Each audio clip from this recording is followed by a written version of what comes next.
आपका स्वागत है। आज हम एक ऐसी जगह की यात्रा पर निकल रहे हैं जिसका नाम सुनते ही अक्सर लोगों के मन में धूप, समुद्र तट और छुट्टियों की तस्वीरें उभर आती हैं। हाँ बिल्कुल, गोवा। जी हाँ, गोवा। लेकिन आज हम सतह से थोड़ा और गहरा उतरेंगे। मतलब सिर्फ पर्यटन वाले चेहरे से आगे बढ़कर इसके लंबे और कह सकते हैं पेचीदा इतिहास को देखेंगे। इसकी अनूठी संस्कृति, वो 451 साल का पुर्तगाली शासन। और फिर भारत का एक समृद्ध राज्य बनने तक का सफर। हाँ, और आज के भारत में इसकी क्या खास जगह है, इसे समझने की कोशिश करेंगे। हमारे पास इसके लिए कई तरह के स्रोत हैं। हिस्टोरिकल अकाउंट्स हैं, कल्चरल स्टडीज, इकोनॉमिक रिपोर्ट्स, काफी कुछ है। बिल्कुल, और हमारा मकसद यही है कि गोवा की उस मल्टी लेयर्ड पहचान को उजागर किया जाए जो कई बार चकाचौंध के पीछे छिप जाती है। गोवा सिर्फ एक वेकेशन स्पॉट नहीं है, ये इतिहास, संस्कृति और आधुनिकता का एक बहुत ही दिलचस्प मिश्रण है। सही कहा। तो चलिए इस कहानी की परतों को खोलते हैं और देखते हैं कि गोवा को क्या चीज वास्तव में गोवा बनाती है। तो शुरुआत करते हैं इतिहास की गहराइयों से। गोवा की कहानी, जैसा आपने कहा, पुर्तगालियों के आने से सदियों पहले शुरू होती है। यहाँ मौर्य, भोज और खासकर वो शक्तिशाली कदंब राजवंश का शासन रहा है। कदम राजवंश। हाँ, जिन्होंने 10वीं सदी में वो प्रसिद्ध तांबड़ी सुरला महादेव मंदिर बनवाया था। उस दौर में इसे गोपक पट्टन या गोमांतक जैसे नामों से जाना जाता था, और व्यापार और संस्कृति का एक अहम केंद्र होने के कारण इसे कभी-कभी कोंकण काशी भी कहा गया। अच्छा, कोंकण काशी, ये दिलचस्प है। हाँ, बाद में चालुक्य और बहमनी सल्तनत जैसे शासकों ने भी यहाँ राज किया। ये प्राचीन जड़ें महत्वपूर्ण है क्योंकि ये दिखाती हैं कि गोवा हमेशा से एक स्ट्रेटेजिक इम्पोर्टेंस की जगह रहा है, सांस्कृतिक और सामरिक दोनों तरह से। और फिर आता है वो साल जो सब कुछ बदल देता है, 1510। 1510 पुर्तगालियों का आगमन। बिल्कुल, पुर्तगाली एडमिरल अफोंसो डी अल्ब्यूकर्क, एक स्थानीय सरदार थे, तिमैया। उनकी मदद से बीजापुर के सुल्तान यूसुफ आदिल शाह को हराकर गोवा पर कब्जा कर लेते हैं। यहीं से गोवा में पुर्तगाली एस्तादो दा इंडिया यानी पुर्तगाली भारत की राजधानी की नींव पड़ती है। लेकिन सवाल यह है कि गोवा ही क्यों? इतनी सारी जगहें थीं। हाँ, बिल्कुल सही सवाल है। वजह साफ थी, हिंद महासागर में इसकी स्ट्रेटेजिक लोकेशन। ये उन्हें मसाला व्यापार के जो रास्ते थे उन पर नियंत्रण और नेवल सुप्रीमेसी नौसैनिक दबदबा कायम करने के लिए एकदम सही ठिकाना लगा। और ये कब्जा सिर्फ कुछ दशकों का नहीं रहा, पूरे 451 साल। 451 साल, बहुत लंबा समय। इसका असर तो गोवा की रग-रग में दिखता है। हाँ, दिखता है। वो पुराना गोवा, वेल्ला गांव जिसे कहते हैं, वहाँ के शानदार चर्च जैसे से कैथेड्रल या बेसिलिका ऑफ बॉम जीसस, जहाँ सेंट फ्रांसिस जेवियर के अवशेष आज भी रखे हैं। बिल्कुल, वो उसी दौर की गवाही देते हैं। उनकी प्रशासनिक व्यवस्था भी दिलचस्प थी। वेल्हास कॉन्किस्टा और नोवास कॉन्किस्टा। हाँ, पुरानी जीती हुई जमीनें और बाद में जोड़ी गई जमीनें। वेल्हास कॉन्क्विस्टर्स में ईसाईकरण ज्यादा हुआ, नोवास कॉन्क्विस्टर्स में हिंदू आबादी ज्यादा थी। लेकिन इस दौर का एक स्याह पहलू भी था, गोवा इंक्विजिशन। हाँ, 1560 में शुरू हुई थी। इंक्विजिशन एक कठोर सच्चाई थी। धार्मिक असहिष्णुता और जुल्म की कई कहानियां हैं। लेकिन साथ ही कुछ शुरुआती प्रतिरोध भी हुए, जैसे 1787 का पिंटो विद्रोह। कुछ स्थानीय पुजारी और लोग शामिल थे इसमें। ये पुर्तगाली भेदभाव के खिलाफ एक अहम आवाज थी, हालांकि उसे बेरहमी से कुचल दिया गया था। अच्छा। और बाद में बीमारियों और दूसरे कारणों से पुरानी राजधानी वेल्हा गोवा का महत्व कम हुआ और 1843 में राजधानी को पणजी यानी आज का पंजिम शिफ्ट कर दिया गया। हाँ, जो आज भी गोवा का प्रशासनिक केंद्र है।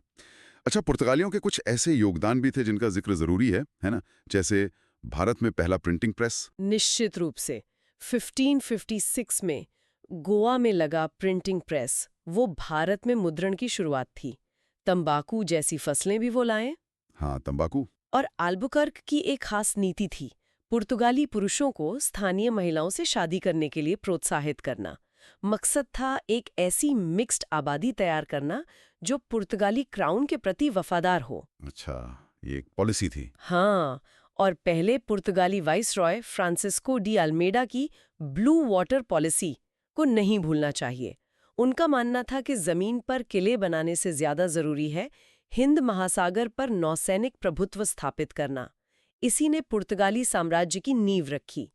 इन सब चीजों ने गोवा की सामाजिक और सांस्कृतिक बनावट पर गहरा असर डाला। सही। अब कहानी को थोड़ा आगे बढ़ाते हैं। 1947 भारत आज़ाद हुआ, ब्रिटिश चले गए, लेकिन गोवा, दमन और दीव पर पुर्तगाली कब्जा बना रहा। हाँ, ये एक अजीब स्थिति थी। भारत सरकार ने पुर्तगाल से कहा कि भैया अब आप भी जाइए, शांतिपूर्वक सत्ता सौंप दीजिए, लेकिन पुर्तगाली तानाशाह सालाजार ने साफ इनकार कर दिया। यहीं से गोवा की आज़ादी का संघर्ष तेज होता है। बिल्कुल। नेता जैसे ट्रिस्टाओ डी ब्रागांका कुन्हा, जिन्हें गोवा राष्ट्रवाद का जनक माना जाता है, और गोवा नेशनल कांग्रेस जैसे संगठन लोगों को लामबंद करने लगे। लेकिन यहाँ एक सवाल है, भारत 1947 में आज़ाद हो गया, गोवा को 1961 तक इंतजार क्यों करना पड़ा, पूरे 14 साल? हाँ, ये सवाल बहुत अहम है और इसकी वजहें काफी जटिल हैं। एक तो भारत खुद विभाजन की त्रासदी और कश्मीर मुद्दे जैसी समस्याओं से जूझ रहा था। फिर प्रधानमंत्री नेहरू अंतर्राष्ट्रीय स्तर पर भारत की पीस लविंग, गुटनिरपेक्ष छवि बनाए रखना चाहते थे। मतलब वो मिलिट्री एक्शन से बचना चाहते थे। हाँ, बिल्कुल। दूसरी तरफ पुर्तगाल ने भी एक चाल चली। 1951 में अपने संविधान में बदलाव करके गोवा को कॉलोनी नहीं बल्कि पुर्तगाल का एक ओवरसीज प्रोविंस, मतलब विदेशी प्रांत घोषित कर दिया। अच्छा, स्टेटस ही बदल दिया। हाँ, और उनकी एक कोशिश ये भी थी कि इसे नेटो संधि के दायरे में लाया जाए, ताकि अगर भारत हमला करे तो नेटो देश पुर्तगाल की मदद करें। लेकिन क्या वो नेटो वाला एंगल काम आया? नहीं, वो चाल नाकाम रही। ज्यादातर नेटो सदस्य देश इसे पुर्तगाल का आंतरिक औपनिवेशिक मामला मानते थे और इसमें पड़ना नहीं चाहते थे। इसी बीच गोवा के अंदर भी संघर्ष के तरीकों पर थोड़ी बहस थी। एक तरफ गांधीवादी तरीके से सत्याग्रह का रास्ता था। डॉक्टर राम मनोहर लोहिया ने 1946 में मडगांव में रैली की थी। हाँ, लोहिया जी का बड़ा योगदान था। बिल्कुल। समाजवादी नेता मधु लिमे ने भी 1955 में एक बड़ा सत्याग्रह किया, जिसके बाद उन्हें बहुत कठोर कारावास झेलना पड़ा। दूसरी तरफ आजाद गोमांतक दल जैसे संगठन थे। वो मानते थे कि भाई सशस्त्र संघर्ष ही एकमात्र रास्ता है। यानी दोनों तरह के प्रयास चल रहे थे, शांतिपूर्ण प्रदर्शन भी और सशस्त्र प्रतिरोध भी। हाँ, बिल्कुल। हजारों सत्याग्रहियों ने गोवा में घुसने की कोशिश की, लेकिन पुर्तगाली सेना ने उन पर गोलियां चलाईं, जिसमें कई लोग शहीद हुए। आखिरकार जब सारे डिप्लोमेटिक रास्ते बंद हो गए, बातचीत से हल नहीं निकला। नहीं, और अफ्रीकी देशों से भी पुर्तगाली उपनिवेशवाद खत्म करने का दबाव बढ़ने लगा। इतिहासकार डीपी सिंघल बताते हैं कि वो देश भी पुर्तगाली शासन से जूझ रहे थे और भारत से एक्शन की उम्मीद कर रहे थे। तब भारत सरकार ने सैन्य हस्तक्षेप का फैसला किया और फिर आया ऑपरेशन विजय, 18-19 दिसंबर 1961। हाँ, वो निर्णायक मोड़ था। भारतीय सेना ने तीनों तरफ से कार्रवाई शुरू की और पुर्तगाली सेना ने ज्यादा प्रतिरोध नहीं किया, है ना? नहीं, बिल्कुल नहीं। करीब 36 घंटे ही लगे थे। गवर्नर जनरल वासालो ए सिल्वा ने आत्मसमर्पण कर दिया और इस तरह गोवा, दमन और दीव में 451 साल पुराने पुर्तगाली शासन का अंत हुआ। गोवा के इतिहास का ये एक बहुत बड़ा पल था। निश्चित रूप से। अच्छा, मुक्ति के बाद गोवा, दमन और दीव को मिलाकर एक केंद्र शासित प्रदेश बनाया गया, यूनियन टेरिटरी। हाँ, लेकिन कहानी यहीं खत्म नहीं हुई। गोवा के सामने एक और बड़ा सवाल खड़ा था, उसका भविष्य क्या होगा? क्या वो पड़ोसी राज्य महाराष्ट्र में मिल जाएगा, जैसा कि कुछ लोग चाहते थे? हाँ, वो मर्जर वाला मुद्दा। बिल्कुल। या फिर अपनी अलग पहचान बनाए रखेगा? और यहीं पर 1967 का वो ऐतिहासिक ओपिनियन पोल, जनमत संग्रह सामने आता है। ये आजाद भारत के इतिहास में अपनी तरह का इकलौता था। हाँ, एकमात्र। गोवा के लोगों को सीधे तौर पर यह तय करने का मौका मिला कि वो महाराष्ट्र के साथ विलय चाहते हैं या केंद्र शासित प्रदेश के तौर पर अपनी अलग पहचान बनाए रखना चाहते हैं। और नतीजा क्या रहा? नतीजा बेहद महत्वपूर्ण था। गोवा के लोगों ने, खासकर कैथोलिक आबादी और कोंकणी भाषी हिंदुओं ने, महाराष्ट्र में विलय के प्रस्ताव को भारी बहुमत से खारिज कर दिया। अच्छा। हाँ, उन्होंने अपने विशिष्ट गोवा की पहचान, जिसे गोयंकारपण कहते हैं, उसे बनाए रखने के पक्ष में वोट दिया।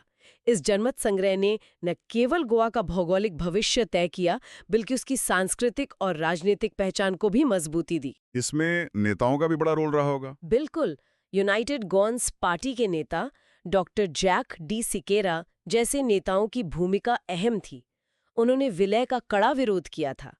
ये फैसला उस दौर के भाषाई राज्यों के पुनर्गठन के ट्रेंड से बिल्कुल अलग था। सही कहा।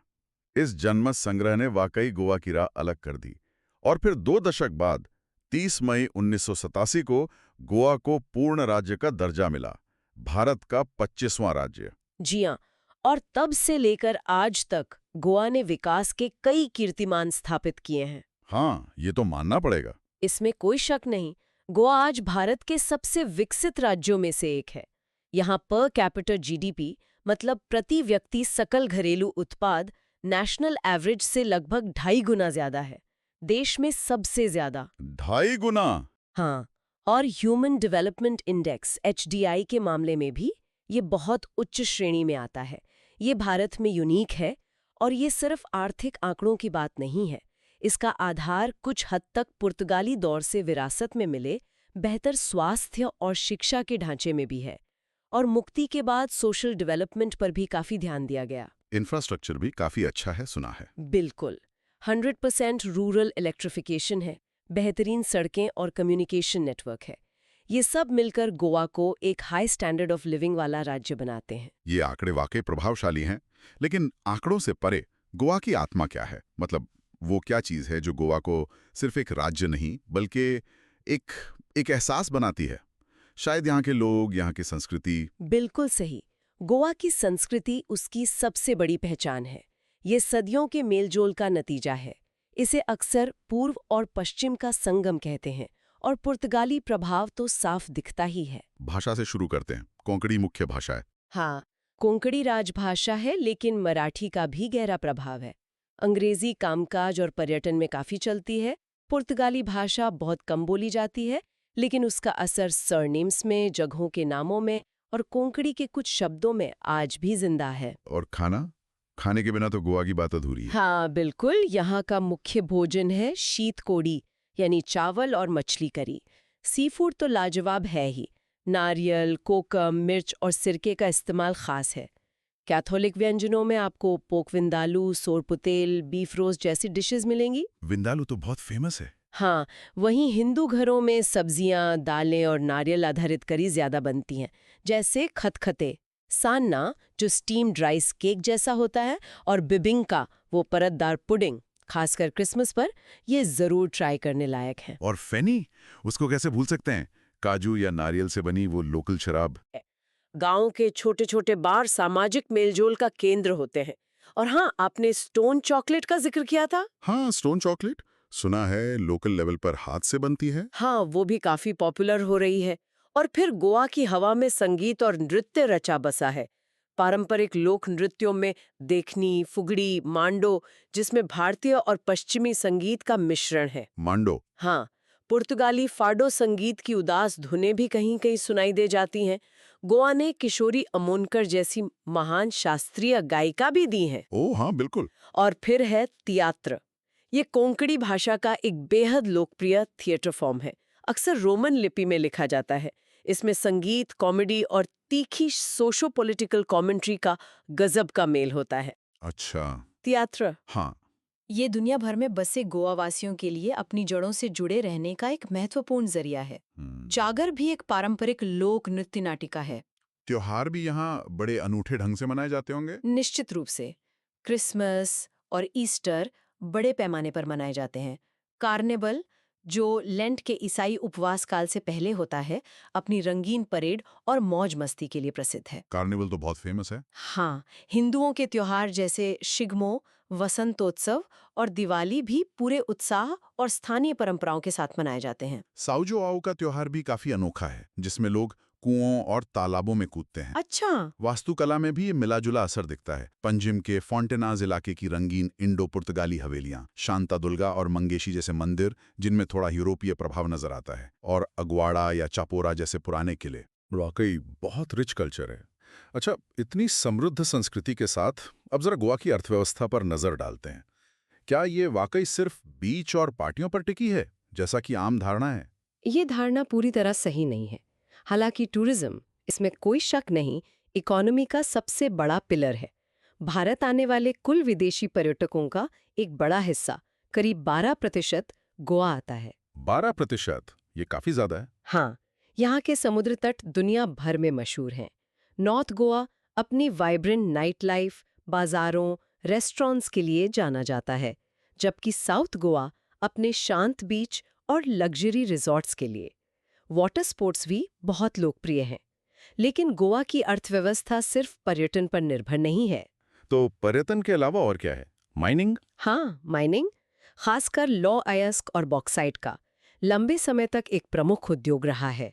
हालांकि पर्यावरण पर इसके बुरे असर और इलीगल माइनिंग के चलते इस पर कई बार रोक लगी है और ये काफी विवादित मुद्दा रहा है। वो तो है। मोरमुगांव बंदरगाह राज्य के व्यापार और निर्यात के लिए बहुत महत्वपूर्ण है। एग्रीकल्चर भी है, चावल मुख्य फसल है, लेकिन काजू, नारियल और सुपारी की बागवानी भी अहम है। काजू? गोवा के काजू तो फेमस हैं। बिल्कुल, और फार्मास्यूटिकल्स, कपड़ा, फूड प्रोसेसिंग जैसे मीडियम स्केल के उद्योग भी यहाँ हैं। और वो सस्ती शराब वाली बात, उसका भी अर्थव्यवस्था में रोल है क्या? हाँ, कुछ हद तक। गोवा में शराब पर एक्साइज ड्यूटी दूसरे राज्यों की तुलना में काफी कम है। इससे ये पर्यटकों के लिए एक एडिशनल अट्रैक्शन बन जाता है और राज्य के रेवेन्यू में भी योगदान देता है। अच्छा। इसके अलावा रेमिटेंसेस, मतलब विदेशों में काम करने वाले गोवा वासियों द्वारा भेजा जाने वाला पैसा, वो भी अर्थव्यवस्था का एक महत्वपूर्ण हिस्सा है। और हाँ, कैसीनो का जिक्र भी जरूरी है। ओह हाँ, कैसीनोस। गोवा भारत के उन चुनिंदा राज्यों में से है जहां कैसीनो ज्यादातर जहाजों पर कानूनी रूप से चलते हैं। ये राज्य के लिए टैक्स रेवेन्यू का एक बड़ा स्रोत है, हालांकि इसे लेकर भी सामाजिक बहस चलती रहती है। तो कुल मिलाकर गोवा की अर्थव्यवस्था टूरिज्म सेंट्रेड जरूर है, लेकिन उसमें माइनिंग, इंडस्ट्री, एग्रीकल्चर और दूसरे स्रोतों का भी योगदान है। डाइवर्सिफाइड है कुछ हद तक। हाँ, कह सकते हैं। अब अगर हम आज की गोवा को देखें तो क्या चीज इसे बाकी भारतीय राज्यों से अलग करती है?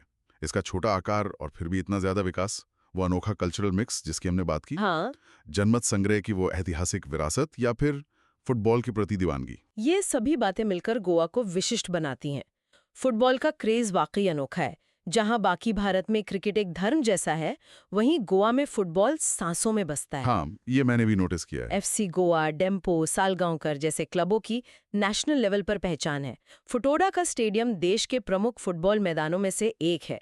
ये भी पुर्तगाली विरासत का ही एक हिस्सा है। अच्छा। और हमें ये भी नहीं भूलना चाहिए कि गोवा वेस्टर्न घाट का हिस्सा है, जो दुनिया के सबसे महत्वपूर्ण बायोडाइवर्सिटी हॉटस्पॉट्स में से एक है। ये इसकी नेचुरल वेल्थ है। सही।